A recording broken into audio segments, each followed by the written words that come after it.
Hey, this is Eric with Casual Car Talk.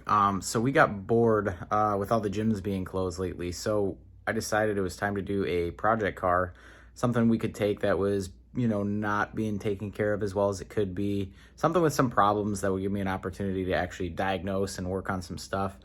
I really like working with my hands. I like playing video games too, but I like working with my hands and figuring stuff out and kind of just going through the process of everything. So I picked up a 2013 Focus ST with 181,000 miles. It had been sitting for a long time. The owner had been injured, so he hadn't had a chance to drive it much. I went test drove it, and it wasn't really running great. I couldn't hear the blow-off valve venting off. The big turbo on it wasn't spooling all the way up, and it was limiting to 7 psi. So I thought maybe it was due to a limp mode tune.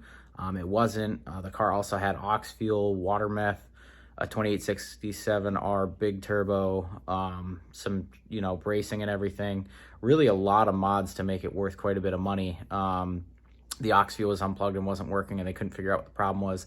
So I went through it all and figured out a few things on it that I wanted to share with you guys. Some stuff that's really easy that made the car run a lot better, and some other stuff that was just electrically tricky for the aux fuel kit, especially because I'd never dealt with one.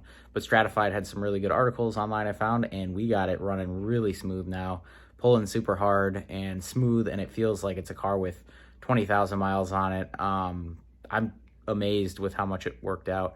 But I'm going to throw all these videos in together and give you kind of a bringing an old Focus ST to health and some of the processes for you to look at and maybe take something away from.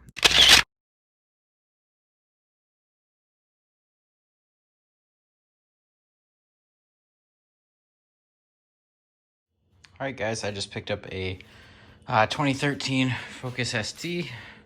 Looking good. Got it detailed up a bit tonight. Needs a little more work. There's rust, there's dings.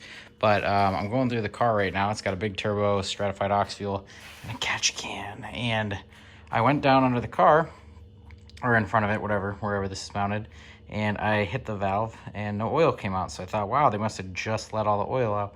Well, this thing's busted, and that's how much was in there. And that doesn't include what I spilled on the floor over there. But check your catch cans and figure out why that is clogged, probably because it was never used. And that was all the way full, I'm pretty sure, backfeeding oil through the PCV system. So essentially clogging the PCV system, which I guarantee gave this guy some issues, and probably why he sold it to me for so cheap. But who knows? Anyway, it was completely full. I know because I pulled these lines off. And I thought, oh, I just figured it was a catch can. And I actually started dumping it on my headlight while I wasn't paying attention because it was coming out of these two ports, or the bottom port, because it was full up to the bottom. So no more room. Yeah. What else did we find on the ST? Well, the airbox was full of junk, like completely full. This thing was definitely not maintained well. I cleaned up the engine bay a bit, just wiping stuff down. And then there is a nest back there that I'm going to have to take out tomorrow. But the airbox is completely full of just crap, like leaves and junk, and I dumped some of it out on the floor. But yeah, it's just incredible. But yeah, it has a 2867R turbo, the upgraded intake pipe, stock airbox, but stratified 2-port aux fuel, I believe, and a whole bunch of other goodies that we're finding as we go. So as many rewards as bad things, but we are finding some stuff. For example, the aux fuel isn't plugged into the high pressure fuel pump, so it's not doing anything right now, and that explains why I'm probably limited to 8-9 pounds of boost, as well as a variety of other issues. So yeah. The reason this is clogged is because of pure oil buildup. There is just sludge in there. So oh, this was probably never emptied. I bet he didn't know what a catch can was. Oh, this poor car, this poor baby. It's gonna come back to life. Today we're doing brakes. It does have slotted rotors that look okay. A little grooved, but not the worst. I think I'm gonna keep them because they kind of clean up pads and they seem to be in good shape. So what I'm gonna do is clean off these calipers. I'm actually gonna paint them yellow instead of red, because I think with the blue, the yellow will look really nice compared to the red. I know everyone does red, but I'm feeling yellow. So we're gonna paint them yellow after I clean them. I'm going to take the caliper probably all the way off, and I'm going to replace the stainless steel brake lines and brake pads it came with. So I got lucky on this one. It came with new brake pads, or brake lines right here. So I'm going to swap those out. And also new pads. So Hawk street pads for the front.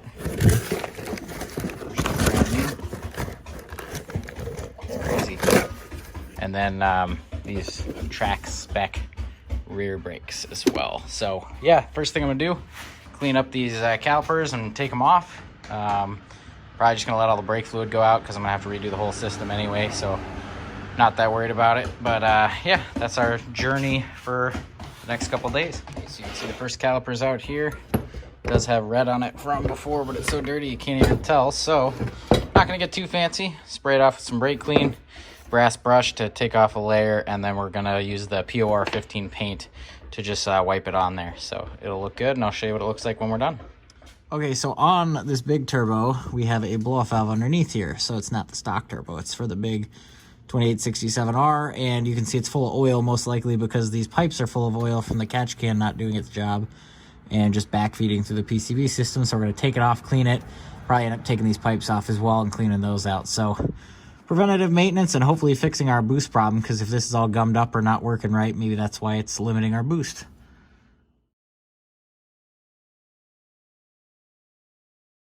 All right, so today on the Focus ST, we took out the short shifter bracket plate down by the transmission. I'll show you that in a second. I just took out the access port, updated the firmware on it, and just did the cabin air filter, which this little panel right here has a screw right on the bottom here. Oh, whoops, I got that backwards, don't I?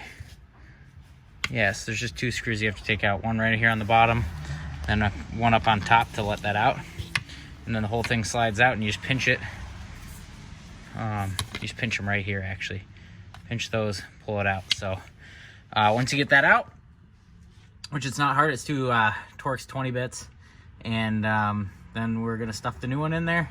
It's a little bit of a pain, but there's plenty of YouTube videos to show you how to do it. But if you want to know from me, I can gladly make you a video. It's pretty similar to the Fiesta, but actually a lot easier because there's only 2 screws instead of like 5, I think. So, and the kick panel is already missing, but there's just 2 little tabs that pull down to let the kick panel go, and a bunch of wiring for water meth and aux fuel and God knows what else that we're still trying to figure out. But yeah, it's a work in progress. The short shift bracket is right here. And the reason I don't like these is because it kind of slopped up after a while on my Focus RS. So you can see it goes right down in here. This pops right off. This goes actually right over the top of it, right like that. And then you actually slide the bottom of this over that shifter. It's pretty self-explanatory, but you can leave these loose like that if you're installing it. And then you just tighten those 2 bolts from the bottom. These are really hard to get to from the bottom. They're 5/32 for the Steeda short throw bracket. This is just the bracket, not the whole shifter assembly that it also has on this car. But it goes right over that, and then that basically moves the ball over here and shortens up the throw. And I don't like how short it was because it's just not comfortable, and I'm trying to make this more of a back to stock / daily. And then I think I already mentioned it earlier, but we figured out why the aux fuel isn't working because it's not plugged in. So tonight we're going to purge out the pressure, and we're going to stick this back on, throw the tune back on. I just topped the coolant off with the new yellow coolant. It's still orange because you can mix it in with that, but it is yellow now for these Focus STs and RSs. You can see the concentrate right here.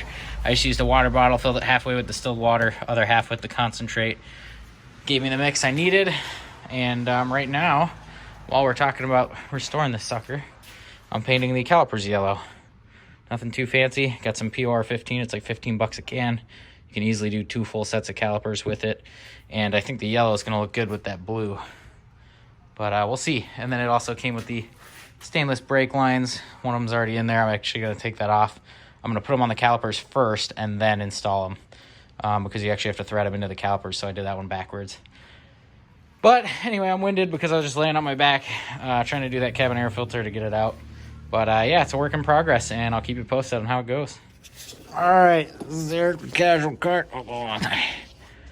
So we're out. Casual Cart Talk. I just slid under the car, so you can see we've got our intercooler pipes here. I can't remember which one's which. I'm checking. I got a nasty boost leak, so I'm looking at all these clamps to make sure they're tight, giving the hoses a good wiggle. You can kind of see this one looks pretty tight. It's not pulling anywhere, moving. And so I've had this massive boost leak, but you can see, so here's my charge pipe, I believe, with the blow-off valve mounted to the bottom.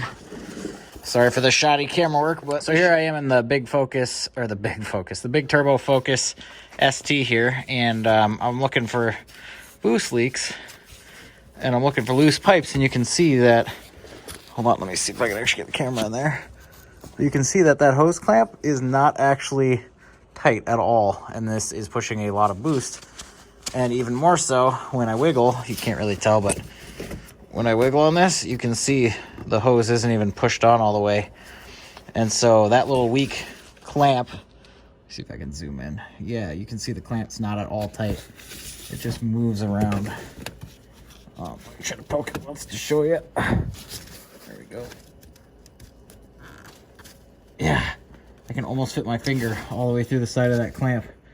So I'm betting that's probably our boost leak right there, and that's about where it sounded like it was coming from. We went and did a couple pulls, fixed a few things on the car, but I'm going to go ahead and buy an upgraded clamp, and I might have to pull the bumper off, but I'm thinking I can pull this shield out. So this is the passenger front right side of the car that I'm looking. So right above me is the passenger seat.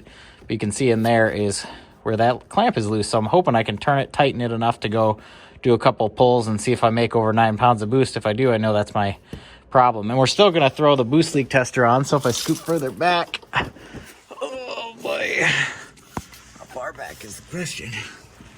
Boy, I am lost all of a sudden. You get lost in here pretty quick. Okay. So up here, I can reach my arm up through, is the, it's actually above this one. So right up here, I'm holding it with my hand. That's the turbo inlet, and you can pull that off, hook up a boost leak tester, and give it a good blast of air to kind of find some leaks. But I think what we're going to do is start by popping this hose on, tighten it up, and then if we're making boost, I'm not going to worry about the rest of these boost leaks for a minute because the car's running so good. But we're going to start with that and see what happens. And I pulled this under tray off, which is just a bunch of these plastic rivets and then a few little screws on the end here, but it does come right off if you have the under tray already off. This might be our problem. You can see this is, I haven't touched this at all. Okay, so big boost leak, won't make over 8 PSI. And the clamp is loose, and you can actually see at the top of the hose there that it's just sticking out. So it's not, the pipe isn't even all the way on. I mean, look at this. You can see there's air obviously just pushing right out of there, which makes me suspicious that the rest of these are also pretty crappy. But if you look at this one, I push on it, it ain't going anywhere except sliding around up here. I mean, that's just crazy. It's just popped off. So what I'm going to do is weasel this sucker on as hard as I can, get it as far in on the intercooler as I can, and then I'm going to make this clamp is going to be tight, really tight. But for starters, I need to loosen it up so I can move it around. But anyway, we're going to tighten that up and go do a couple pulls and see what we're looking at. All right, third gear test pull. Keep an eye on my speedo and RPMs over here if you can, a little better. Yeah. I can't even go anywhere because all that wheel spin. Hold on, let's try again. Still wheel spin. Third gear going 60 and I'm just wheel spin.